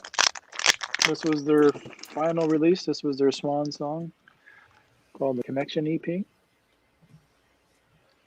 And if you look closely here, Chris, you might recognize this guy right there. Oh, that's That's my buddy Dennis. Oh, okay. Yeah. Yeah, I don't recognize him from the picture, but I kind of had the feeling that's the guy I was sitting there chatting You with. were talking right? to, yeah. Yeah, he aged a little bit. Yeah, yeah.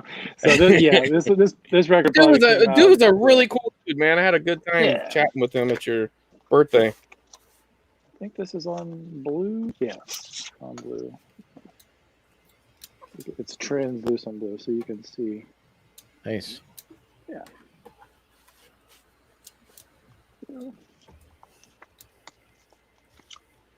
The First Step was another hardcore band, straight edge band from Virginia, somewhere on the East Coast. But they were kind of towards the end of their career, or their tenure as a band. They had members from all over the place. So Greg here, he lives in Anaheim. Steven, he's on the East Coast. a Ram here. He's from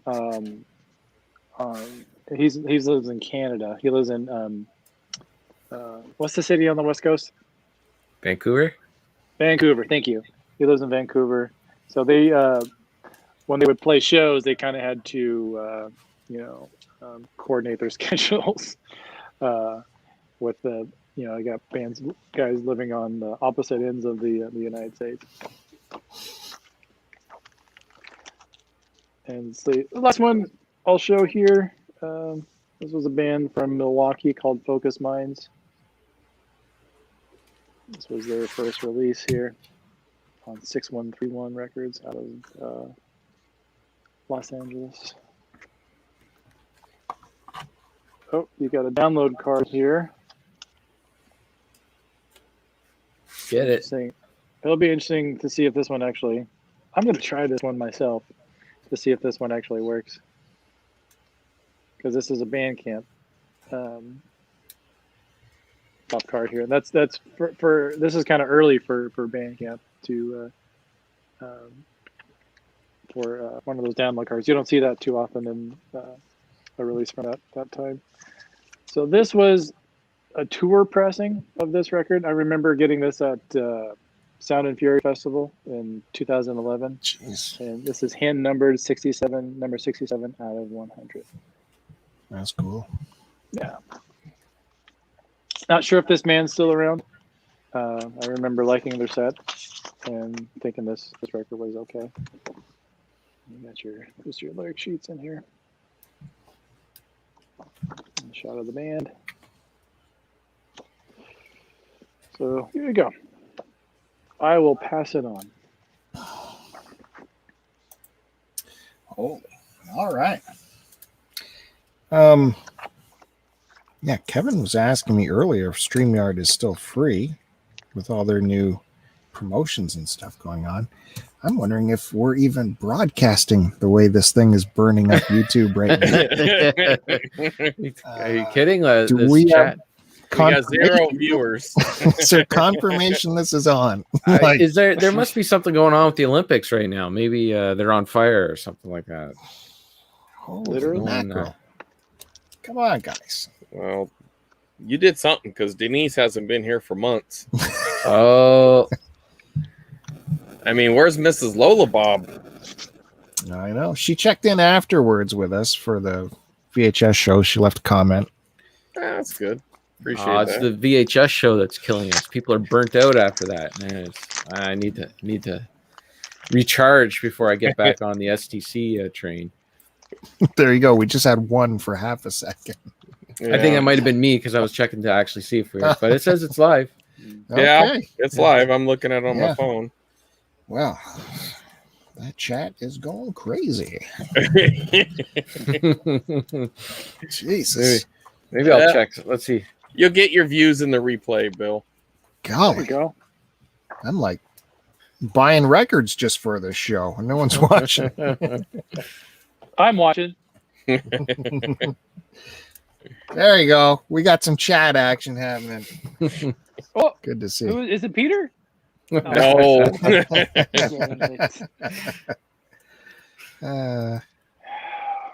All right. Yeah, we're back to me, right? Chris Roberts throwing me off with the skip. I could show something at the end, I guess, but okay. I mean, I don't have no records. I'll be straight up.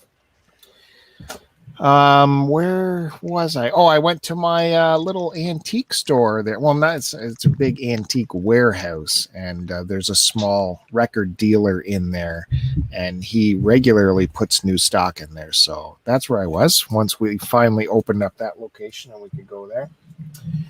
So I picked out some stuff. Got some Yes. Oh. What release is that? Tormato from 78. Don't know that one.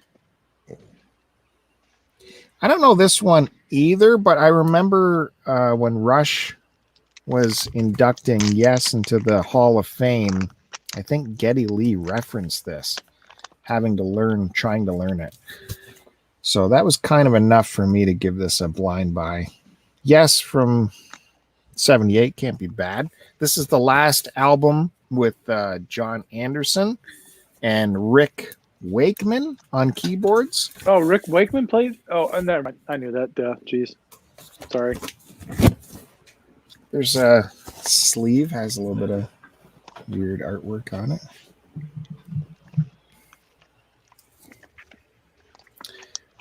Side 2, Arriving UFO, Circus of Heaven, Onward. And side 1, Future Times, Rejoice. Yeah, I don't know this one at all. But Geddy Lee referenced it, so... And I can't remember, what was the price? I don't remember the price, but it couldn't have been too bad. Some nice big bands on there of prog rockiness.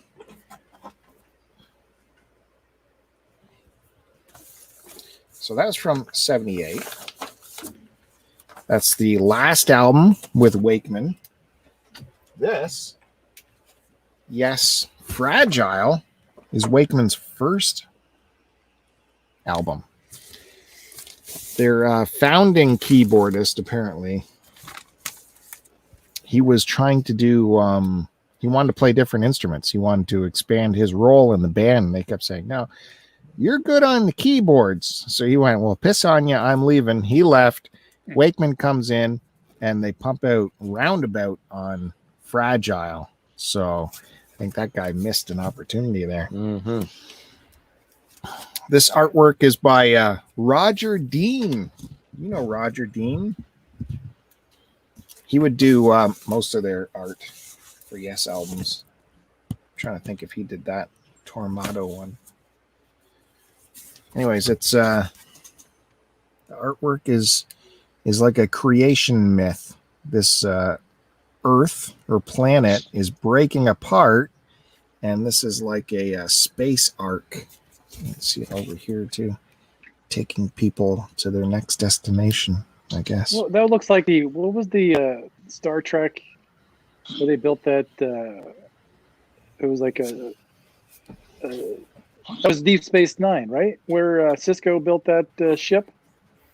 Oh yeah, the sail ship with sail Jake. ship. Yeah. That's what that looks like there. Yeah. But there's no wind in space, right? How's that going to work? Solar wind. Solar wind. Solar yeah. wind. Is there? Is there though? Yeah, there is. That's true. All right, the vacuum of space. It's the solar particles push on these sails. They're actually developing that Yeah. as a method. Yeah, true. Uh-oh. Got some... Easy access. Ooh. It's okay. You just picked that one up, you said? Yep. Yeah, I just got that a few weeks ago, too. Oh, yeah? Yeah, it's a good record. I showed it on the show. Oh, yeah, I remember. He doesn't focus when you're talking, Matt. He's trying to keep up with the chat when you're Right. talking. Is that what he's doing? Okay. I got all the levers to pull. It's dirty business here. I love that Roundabout, man. I can crank that and just, so good. The bass on that song is just out of this world. That's what they played when Rush inducted them into the Hall of Fame, and Geddy did the bass part. So Oh, wow. Awesome. So that's Fragile. Yes, that's from 71. Guys, 71. Continuing on with the 50-year albums right there. Nice. So why isn't this That got a was big 71 that special came out? release? Yep. You think there would be a giant 50-year anniversary with that. That's think a so. pretty big, important record there. Maybe since the band fractured and came back together so many times. Maybe Well, they I said don't no to that. Mhm. They are a fragile band. Seemingly so. I have a couple comedy albums next. Now, I showed this album, I had cassette form of it. I found the cassette of it.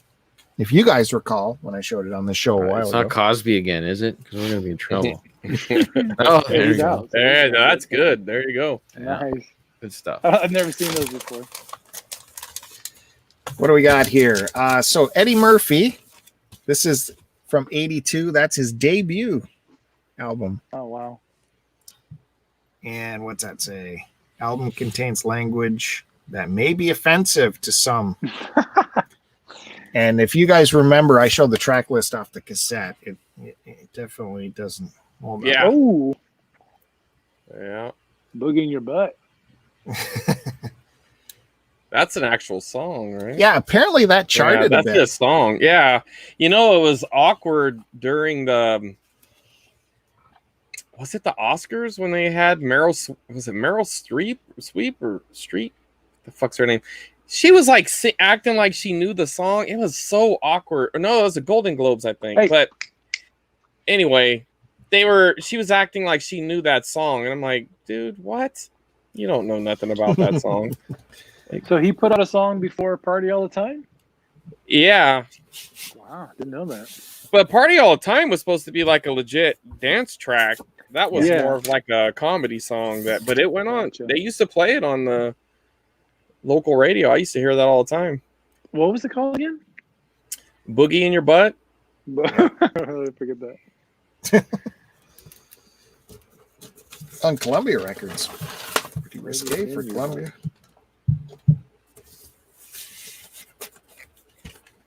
I was going to change out an earlier album from these really good paper sleeves. I'm like, it's survived 35, 40 years in this paper sleeve. Surely I don't need to swap out this paper sleeve for another sleeve.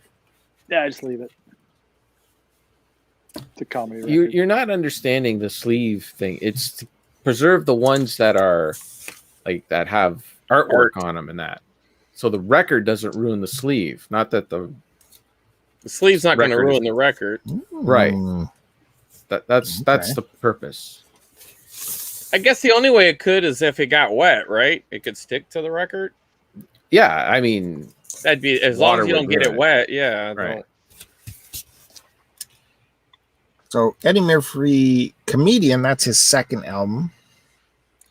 This was in 83. Delirious would come out a year later. Yeah. Delirious was the big one, but that was Mhm. good too.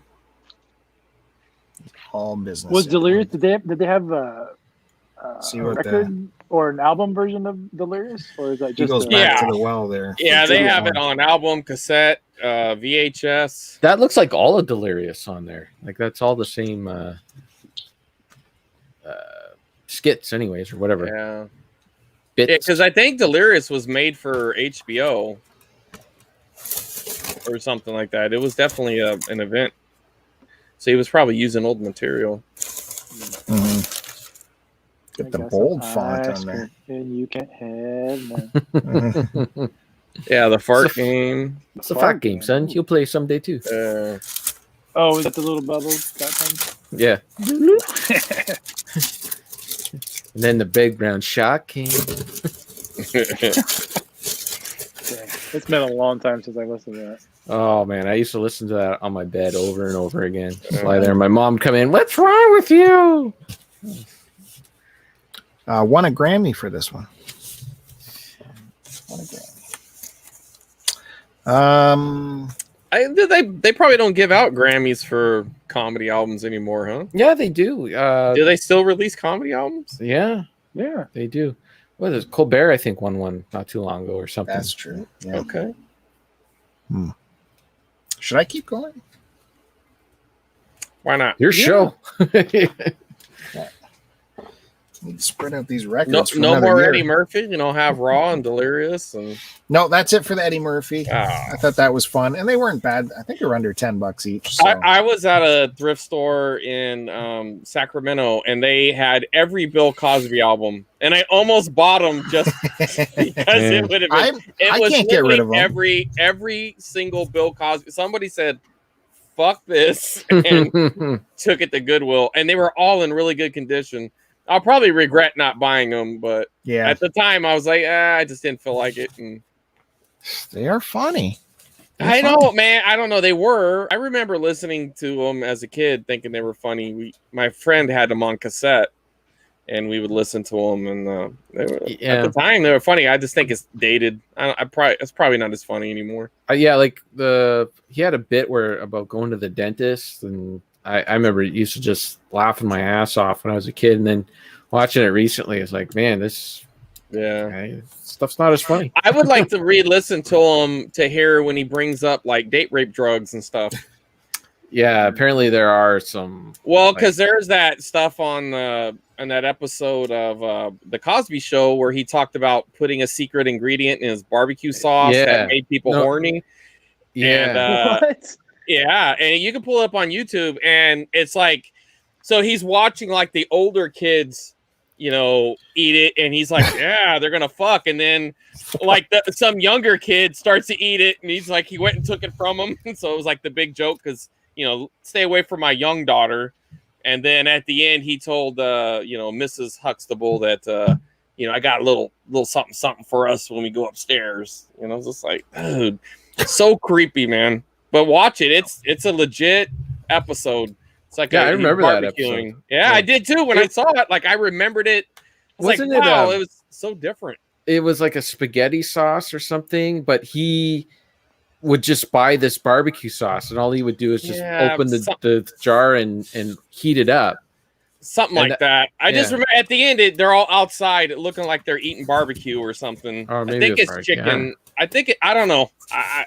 I'm not going to go to war over it, but it felt like they were eating barbecue stuff. I haven't. It's been like either way, man. It is super crazy, creepy, and insightful of who that guy was or is, or I don't know. I don't know if he's drugging people anymore, but yeah, he did have like comedy bits about, you know, Spanish Fly. Right. Yeah. Yeah. Like Spanish Fly was, and I remember even the Beastie Boys talked about putting some Spanish Fly in a girl's cup and all that. And when I was a kid, I just thought like, what is that? What do you mean? Like it makes them horny? Like I didn't realize, no, it drugs them and they pass out. Yeah. Like I didn't realize that was, it's like, oh, okay. When you get a little older, you start to understand what they mean by Spanish Fly. No, the Spanish Fly story I know from the movie Losing It, starring Tom Cruise, described Spanish Fly as he knows his buddy gave his girlfriend some Spanish Fly, and they parked. He had to run into the drugstore, right, to get something. He came back and he found her dead on the gear shift. Oh, what movie is this? Wow. His boy toy, Tom Cruise. Losing It. One of my favorite coming of age movies. Oh man, I love that movie. I've been watching some old Tom Cruise lately, and I'm gonna have to put that one in there. Tom loves Tom and Cruise. Shelley Long. He loves Top Gun. That's his favorite movie. I love the aerial sequences from Top Gun. He can't wait for the new one to come out. That's true. Yeah. I am looking forward to that. My expectations are really low, but I'm curious to see it. I like airplanes. I watched was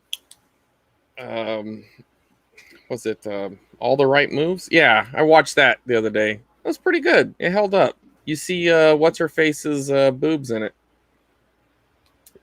Marty McFly's mama.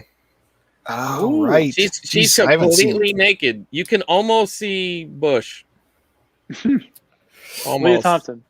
Leah Thompson, yeah. She's completely nude in it. She's his girlfriend, but she's really young. And they bone at one point. Wow. Spoiler alert. I don't even know what that movie's about. It's been so long. It's a football movie, and it has the guy who the guy played coach and on Poltergeist, Craig T. Nelson. Yeah. He's the coach. Well, we don't want to give away too much of the plot, but I enjoyed it.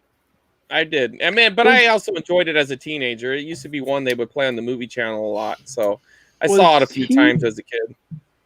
Was he in a movie called Lucas? Tom Cruise? Craig T. Nelson? Oh.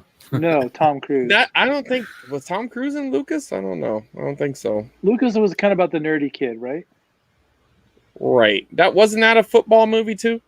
I think that's why I'm getting that confused with. Yeah, it's not the same. I don't think Tom Cruise is in Lucas, but he's definitely in All the Right Moves, and it's pretty solid. Okay. It's funny though. I went back and I looked at its like Rotten Tomato reading, and it wasn't so good. But it's just funny that some of the stuff that people were complaining about didn't take too many chances. I'm like, it's a fucking high school football coming of age movie. What chance were they supposed to take? Like, it's not.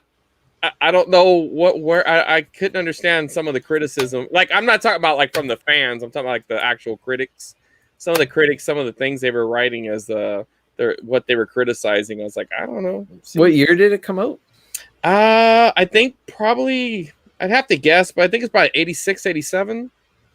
Maybe it's like the John Hughes influence. Yeah, I mean I can agree with that. I mean, it definitely you couldn't compare it to Breakfast Club as far as like some of the deeper meanings that are into that. Yeah, but it's not silly like 16 Candles or anything. I mean, it's a serious movie. Like it's meant to be a serious drama, but I don't know. I don't know what I mean, I guess maybe that's probably a good way to think about it. Maybe they were comparing it to Hughes movies, but I don't know. It's a pretty good movie.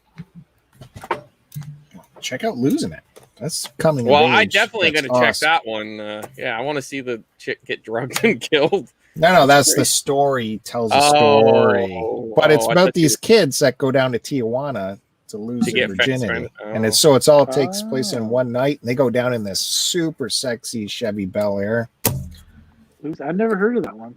Great movie. Is there a way you can watch it without seeing Tom Cruise? Like you can just. I don't even think he's the main build guy because he was so young. That was like one of his very, very first movies. Shelley Long's top billing. Jackie Earle Haley's in it. He's great. You don't like The Color of Money, Kevin? That wasn't that Paul Newman? Color of Money. Oh no! Oh, that was yeah. No, I didn't like that movie. No. Okay. No.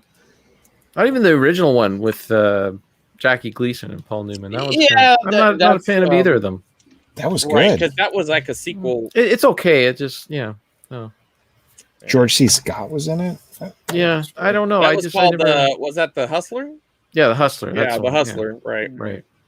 Yeah, The Color of Money is a direct sequel because it's the same character, right? It's Newman when he's older. Right. I don't know. I like it, but I mean, I guess if you don't like Cruise, I can understand because it's a lot of Cruise. No, I like Rain Man, and he's in that, and the one with the Rob Reiner one with Jack Nicholson.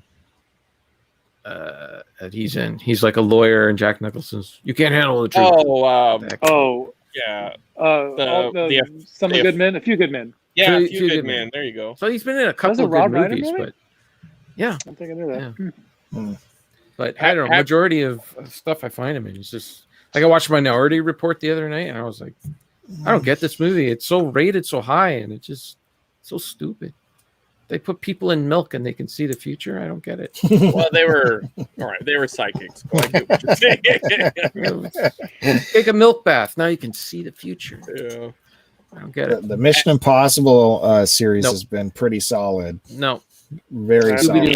Isn't it like the Star Trek where it's every other one is good? I think they've been pretty solid from 3 on. Yeah.